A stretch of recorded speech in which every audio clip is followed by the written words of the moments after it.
Hi guys, and welcome to my review of Mission Impossible Season 1, Episode 14, entitled The Short Tail Spy. In this episode, Dan and the team are entrusted with trying to stop an assassination of a professor that recently defected to the United States.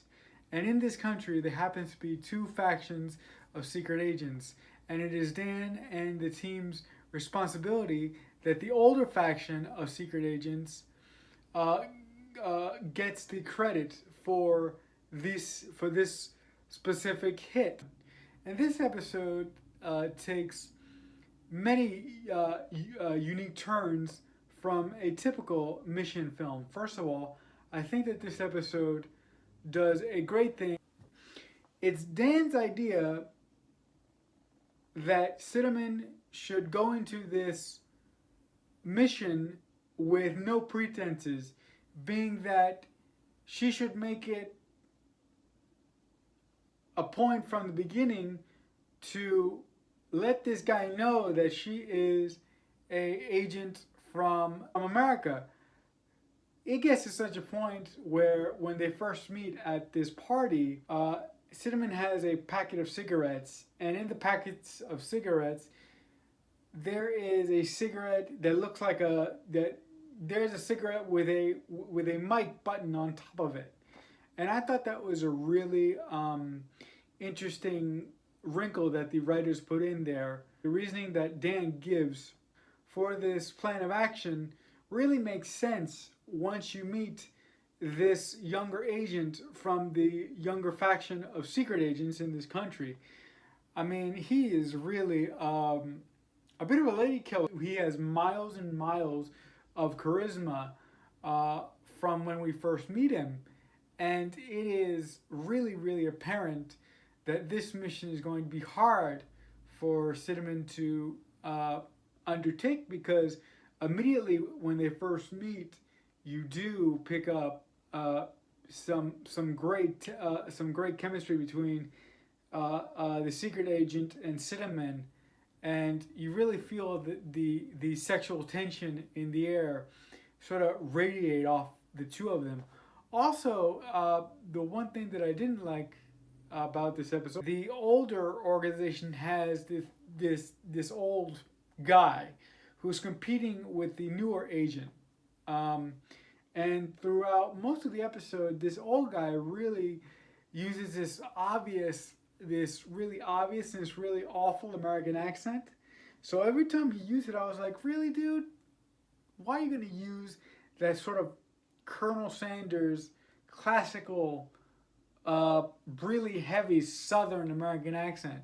I mean, it just didn't work for me at all. And going back to the Colonel Sanders thing for a second, he actually looks like Colonel Sanders. He had the goatee, and he even had a hat.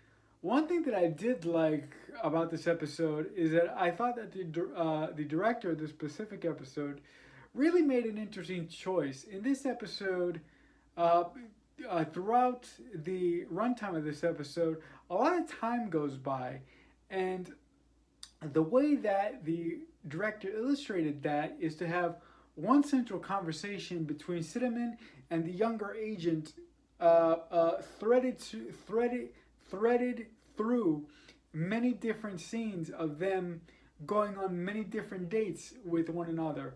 And I thought that was a inspired choice as a way to show time and the passage of time. And that was a brilliant way to show how these two people were getting closer and closer and closer and closer. So much so to the point where actually Dan starts to question Cinnamon's loyalty to the mission, and he really thinks for even half a second that Cinnamon might turn on the team, and Cinnamon actually might fall in love with this enemy agent. This episode really was fascinating in that it really highlighted the acting talents of Barbara Brains, and it really showed what kind of secret agent she is, and it really showed her loyalty to the cause. There are multiple scenes in this episode where you really are questioning whether or not Cinnamon is falling for this enemy agent, and almost to the very last scene of this episode, you're wondering, holy shit, has she fallen for this guy? Is this guy going to kill her, or is she playing this guy, and is she going to turn on the dime and give him to the team and accomplish the mission? I thought that was a major credit to this episode and a major credit to the performance of Barbara Baines and the performance of her of the guy who played the American agent. I thought they did a wonderful job throughout the entire course of this episode. I really enjoyed this episode. It was really nice to see a member of the IMF team really be sort of tempted to sort of cross the line and betray the country that they serve with so much honor and distinction. We haven't seen a situation like this throughout the whole run of the show so far, and it was really nice to see an episode with this type of wrinkle within it. For that reason and a bunch of others, of which I've already said, my grade for this episode would definitely be a B-. Alright guys, so that does it for my review of Mission Impossible Season 1, Episode 14, entitled The Short Tail Spy. In the comments below, if you've seen this episode, tell me what you thought about it, tell me what you liked about it, tell me what you didn't like about it. But until next time, as always, I'll see you when I see you. So much happened here, and so much is about to.